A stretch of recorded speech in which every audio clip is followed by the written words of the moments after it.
Welcome to Defense Firepower. Today, we're diving deep into one of the most data-intense controversies in aviation history, the forced retirement of the A-10 Warthog. Strap in, here's what your commanders aren't telling you.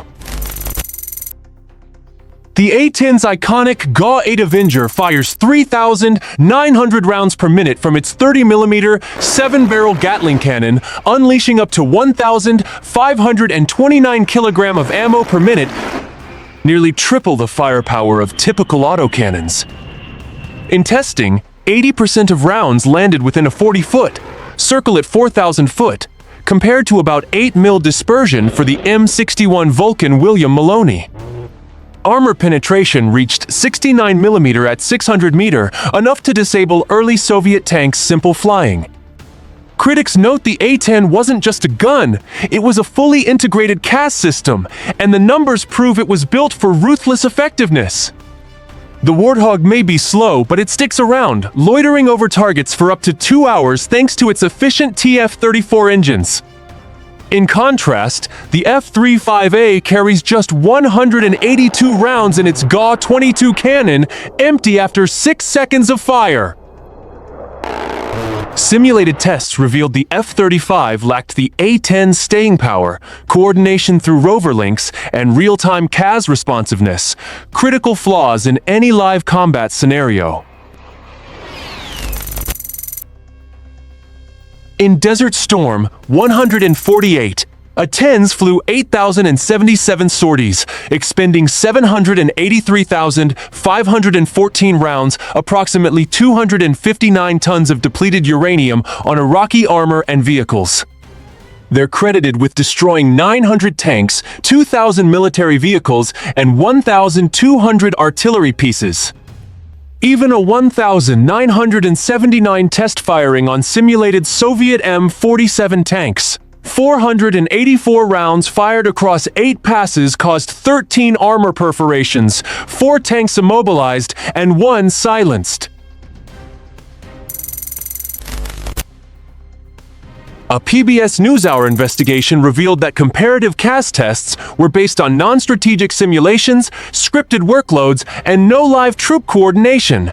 Critics claimed results were manipulated to favor the F-35.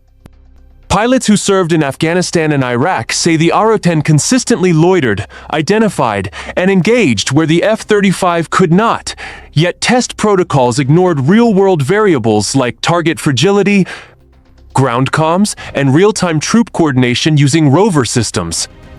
Now listen to this, straight from those who actually flew into war zones.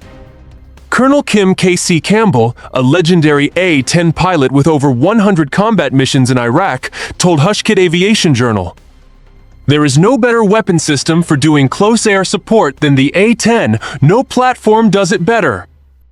She's not alone.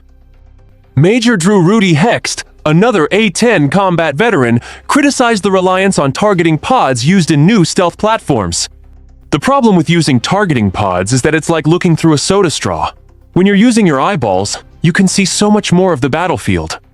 Even the watchdog agency overseeing military planning raised red flags. In June 2015, the GAO concluded, "Without a reliable cost estimate, the Air Force does not have a complete picture of the savings it would generate by divesting the A-10. And does not have a reliable basis to assess the impact on other missions such as air superiority or global strike." In July 2025, the Senate Armed Services Committee approved an amendment requiring at least 103 A-10s to remain in service, citing concern over unproven replacement capabilities. This follows earlier bipartisan protections, especially championed by Sen. John McCain, highlighting persistent distrust of the Air Force's push to retire a proven CAS machine prematurely. So, Fighter Nation, is retiring the Warthog by 2026 strategic foresight or a data-skewed gamble? Comment below.